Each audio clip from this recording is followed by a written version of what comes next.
배상훈 프로파일러 베프의 범죄도시 코너입니다. 찌양이란 이름으로 활동 중인 유명 먹방 유튜버 박정원 씨가 수년 동안 교제폭력 피해를 당했다고 고백했습니다. 그 과정에서 박 씨가 이른바 사이버 레카들에게 협박을 받아왔다는 주장이 제기됐습니다. 지목된 유튜버들은 의혹을 부인하고 있지만 한 시민의 고발로 검찰이 수사에 착수하기로 했습니다. 배상훈 프로파일러와 찌양 사건 자세히 알아봅니다. 프로파일러님 어서 오세요. 안녕하세요. 자, 유튜버 찌양 구독자 1,010만 명 이상을 보유한 인기 유튜버입니다.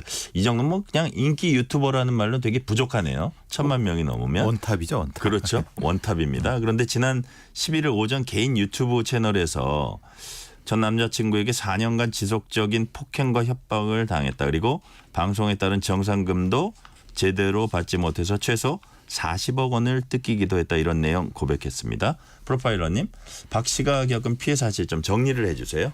예, 일단 이 그 피해는 네. 두 가지로 나눠집니다. 말하자면 뭐라고 부르던 전 남자친구 혹은 전 소속사 사장이라고 하는 사람으로부터로 인한 성착취, 노동착취와 관련된 내용이 하나 있고요. 네.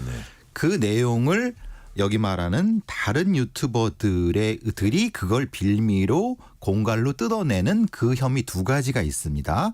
전자의 그 당사자는 이미 그 사망을 했기 때문에 공소권으로서 종결이 됐고, 네. 그래서 그걸로 이제 정리가 되는 줄 알았는데 모 유튜브에서 전혀 별개 제3의 유튜브에서 지금 이 상황을 그냥 그 공개적으로 얘기를 한 겁니다. 네. 그 얘기되는 근거가 아마도 지금 관련된 유튜브 중에 한 사람이 고소당한 사람과 관련된 그 녹취록을 지금도 계속 내보내고 있거든요. 네. 그러는 과정에서 이제 쯔양 씨의 피해 사실, 뭐 공갈당한 거 이런 것들이 의심이 되는 사실들이 돼서 바로 그 11일 날 본인이 출연하면서 생방송으로 본인의 그 피해와 또 공갈 피해에 관련된 것도 노출을 했고요. 네. 오늘 그 쯔양 씨의 변호사가 그러니까 이전에는 이제 시민이 고발을 한 건데 그 유튜버들을 이제는 직접 당사자가 고소한 상황입니다. 그렇군요. 예. 제3자가 고발했었는데 이제 당사자가 조금 전에 이제 고소를 했다는 말씀 해주셨고요. 말씀하신 대로 찌양 씨죠. 박 씨가 이렇게 교제폭력 피해 고백하게 된 계기가 박 씨가 레카 연합이라고도 불리는 사이버 레카로부터 협박당했다. 이런 주장이 나오면서부터잖아요. 녹취록에 그게 이제 여러 가지 정황이 나온 거죠. 그러니까요. 자, 여기서 말하는 사이버 레카라는 게 뭔지, 레카 연합이라는 게 실체가 있는 건지 먼저 그 부분을 좀 알려주세요. 일단 레카라고 하면은 교통사고가 나면은 레카차가 쭉 오지 않습니까? 그러니까요. 경찰보다 먼저 와서 그러니까 말하는 자기가 아는 공업사에 뭐 이렇게 해갖고 뭐 이렇게 하는 먼저 이제 그 뭐 돈을 벌기 위해서 그런 건데 마찬가지 개념으로서 어떤 이슈가 발생하거나 발생할 조짐이 보이면 우선적으로 선점을 해갖고 그 관련된 사람을 뭐 이거를 뭐 이제 압박을 하든 뭐라고 부르든 뭐 협박을 하든 압박을 하든 해갖고 그에 관련된 동영상을 찍어서 먼저 노출을 한 다음에 조회수를 먼저 올려서 수익을 얻거나 아니면 그거를 노출한다고 얘기를 하고 노출 안 하면서 돈을 받거나 뭐 이런 방식의 그런 레카라고 하는 것이 있나 봅니다. 네네. 레카 연합이라고 하는 것은 이게 실체가 있는 건지 없는 건지에 대한 논란의 여지가 있습니다. 어떤 그 관련된 레카 연합의 구성원 중에 한 사람은 그냥 술 한 잔 먹었다라고 하기도 하고 어떤 사람들은 아니다. 조직 체계가 있어서 시키고 뭐 이런 것도 있다라고 하기 때문에 이거는 이제 수사가 되면은 알 겁니다. 왜냐하면 왜냐하면 레카 연합이 실제로 지휘 조직 체계에 있다면 이건 범죄 단체입니다. 굉장히 형량이 높습니다. 그렇죠. 그러니까 레카 연합의 실체도 지금 서울중앙지검 형사본부에서 밝혀줄 거라고 생각합니다. 어쨌든 지금은 그렇게 문제 제기가 되고 있는 상황이다라고 이해하시면 될 것 같습니다. 레카 연합 그 부분은 이제 조금 더 경찰이 수사하면 이제 밝혀질 것 같고 사이버 레카라는 것도 결국 이 사람들 입장에서는 쯔양이 이제 상당한 먹잇감이라 그럴까요? 정말 좋은 자기네 돈벌이 수단이 됐을 것 같은데. 그들의 표현은 이렇습니다. 황금알을 낳는 거위란 표현을 직접적으로 씁니다. 녹취록에. 찌양에 대해서. 예, 예. 이렇게 황금알을 낳는 거위를 죽일 수 있느냐라는 녹취록이 나와 있습니다. 그러니까요. 자, 그 박 씨의 찌양의 법률 대리인들도 이날 방송에 함께했는데 박 씨가 받지 못한 정상금 최소 40억 원이다 이렇게 주장했습니다. 이게 증거들이 같이 공개가 됐습니까? 근데 요거는 사실은 이제 이 전 소속사 네. 그러니까 그 사람은 이미 돌아가셨기 사망을 했죠. 때문에 예. 이제 사실은 의미가 없지만은 관련된 문서는 굉장히 많은 것 같습니다. 증거도 굉장히 많고. 네네. 그러니까 그런 사실관계는 사실은 뭐 확정적으로 있는 것 같습니다. 물론 이제 그 돈은 받기가 쉽지 않고 뭐 일부는 받았다고 하기도 하고요. 그러니까 이제 이 법률 대리인들은 그런 일이 있었다는 것이 확실하고 근데 그걸 빌미로 유튜버들이 압박을 해왔다 이겁니다. 네네. 자, 박 씨 주장으로는 방송 시작한 지 이제 5년 됐는데 그중 4년 동안 매일 전 남자친구에게 맞으면서 일을 했다고 합니다. 4년 동안 폭행과 협박을 상습적으로 당했고 뭐 갈취를 그렇게 당했는데 그간 주변에서 어떤 도움도 받지 못하고 이제 방치됐다는 얘기잖아요. 이런 상황에서 스스로 벗어나긴 어려웠을까요? 왜냐하면 이게 학습된 무기력이 되죠. 심리학적으로는 학습된 무기력. 예, 왜냐하면 때리고 거의 때린 후에 그 방송 생방을 찍게 합니다. 네. 그 다음에 그걸 가지고 같이 얘기하고 간간히 성적으로도 공격을 하고 네. 그걸 또 찍어놓고 그러니까 이게 반복되기 때문에 어떻게 해도 도망 못 간다는 심리적 압박을 준 상태에서는 이 아마 찌양이라는 사람이 그렇게 가족이나 아닌 다른 사람들의 얘기가 쉽지 않았을 겁니다. 자기가 뭐 성적이든 뭐든 이렇게 착취를 해놓고 그걸 찍어놓고 그걸 공개하겠다고 협박하면서 예. 꼼짝 못하게 한 뭐 그런 구조인 것 같아요. 예, 예. 그게 거의 매일 지속됐다고 하니까 네. 그리고 보시면 이제 찌양의 방송을 보면은 이상하게도 여기에 파스라든가 그러니까요. 이 상처가 굉장히 많아갖고 네네.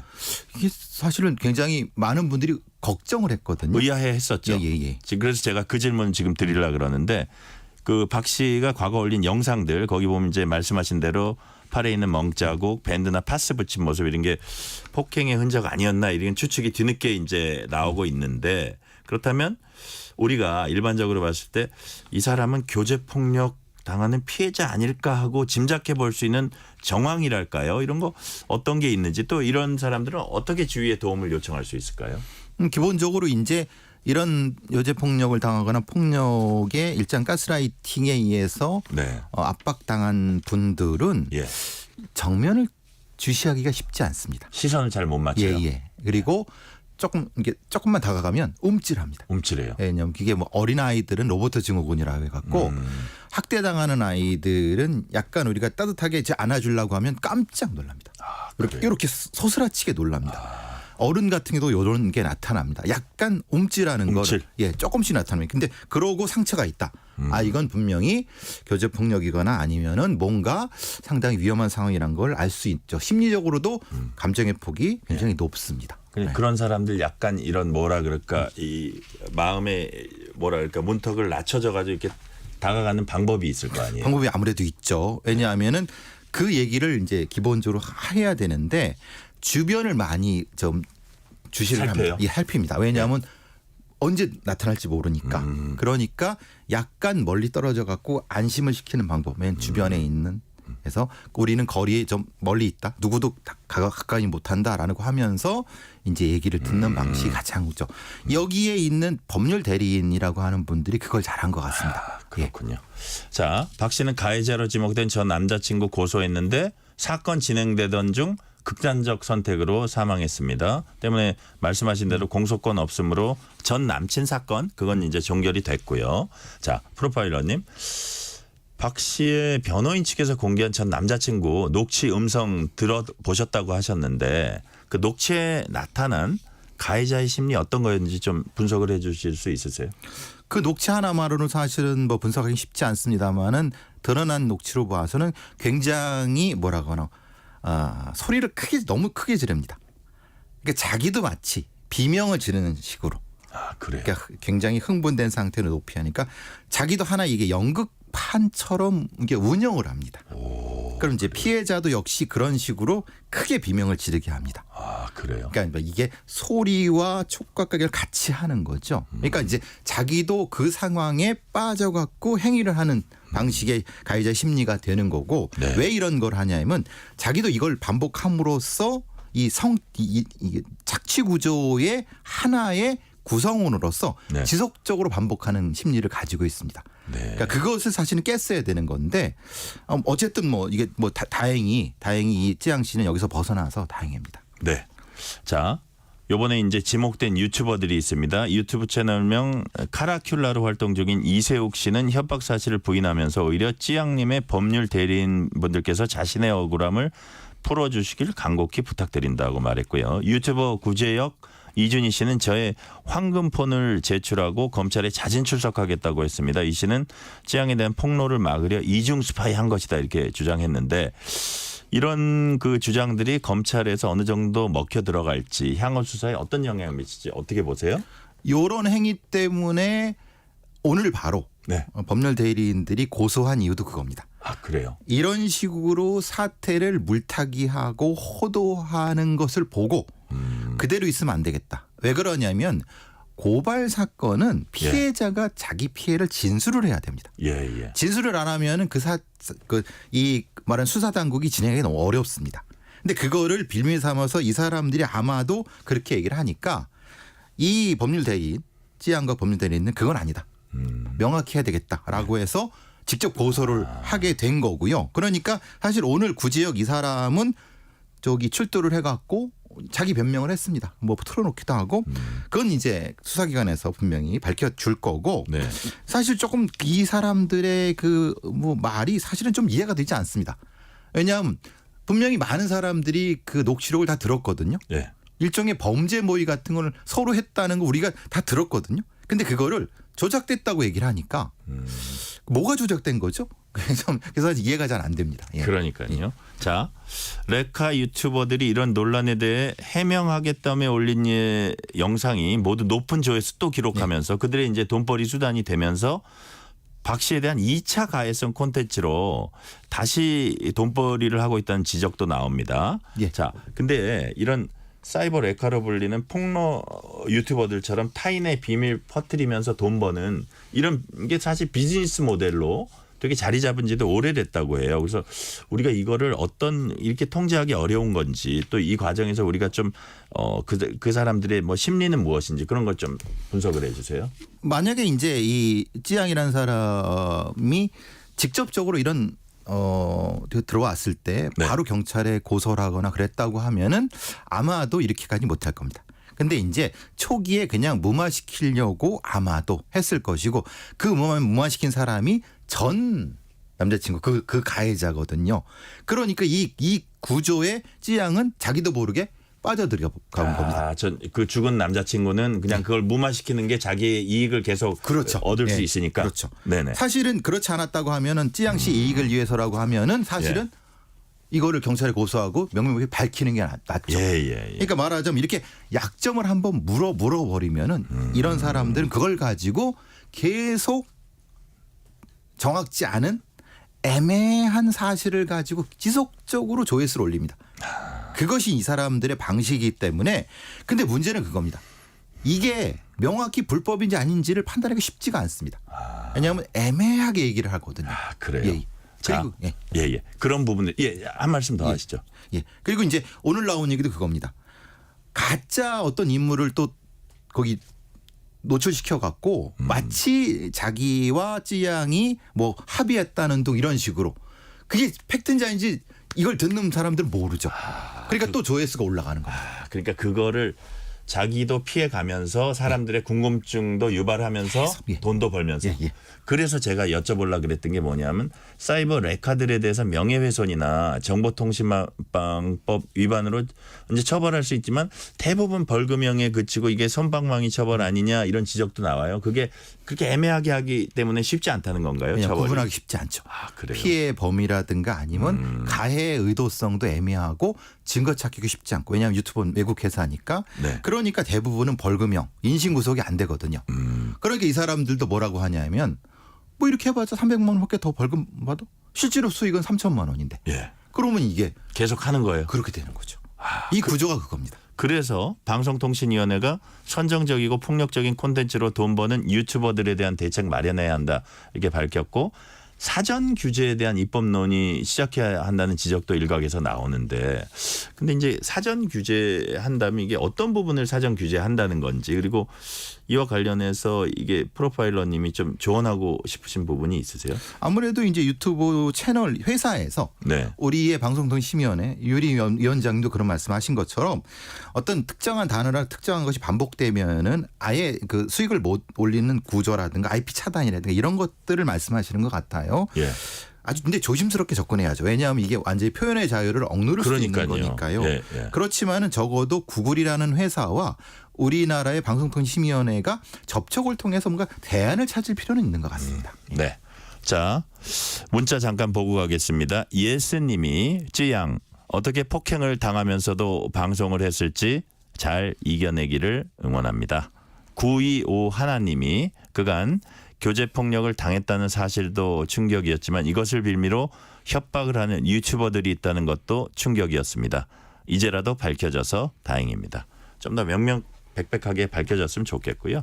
자, 이 사건을 계기로 교제폭력의 심각성 되돌아볼 수 있었습니다.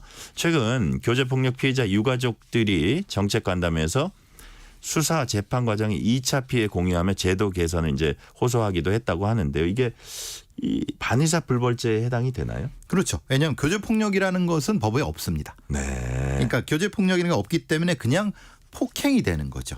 폭행은 반의사 불벌죄입니다. 예, 예. 폭행이 10번 반복된다고 해서 그러니까 이 피해자가 원하지 않으면 처벌되지 않는. 그렇죠. 네네. 근데 거꾸로 옵니다. 때리고 나서 네.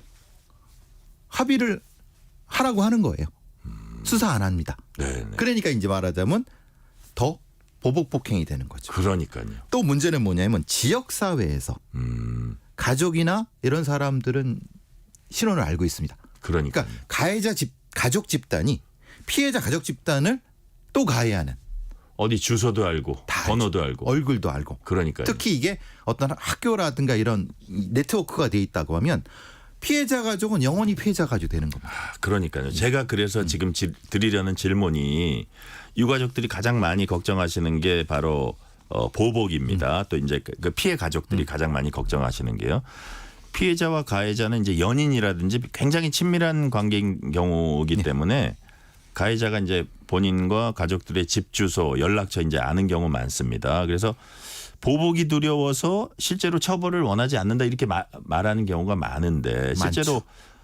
그거를 심각한 위협을 느끼는 가족들이 많은 것 같아요. 예, 많습니다. 그래서 실제로 예. 고소가 진행돼도 쉽게 합의가 됩니다. 그러니까요. 합의금이 턱없이 낮았습니다. 낮고. 근데 문제는 그거 받고 지역사회나 이런 데서는 또 2차 가해를 받는 거예요. 왜냐? 피해자한테 죄송합니다. 꼬리 쳤지. 네가 유발한 거잖아. 우리 사회, 우리 지역, 네가 물 다 흐리지? 이런 식으로 3차 가해까지 가는 거죠. 2차 가해, 3차 가해까지 가면 정말 그 피해자가 버티기는 정말 쉽지 않을 것 같아요. 대부분 그 가족 전체가 이사를 하는 경우로 끝납니다. 그렇군요. 자, 최근에 경기도 안산에서 남자친구에게 흉기로 이제 위협당하고서 보복이 두려워서 처벌 원하지 않는다고 해서 가해자가 불송치됐는데 이후 검찰이 피해자 이제 설득했어요. 추가 수사한 끝에 기소한 경우도 있었습니다. 이렇게 일단 수사기관 믿고 적극적으로 수사 요청하는 거 우리 프로파일러님 필요하다고 보세요. 당연하죠. 특히 검사님 같은 네. 책임지는 분이 가해자 집단한테 내가 이 사람들 책임지고 한다라고 정도만 표현해도 네. 가해자 집단이 아무 하지 못합니다.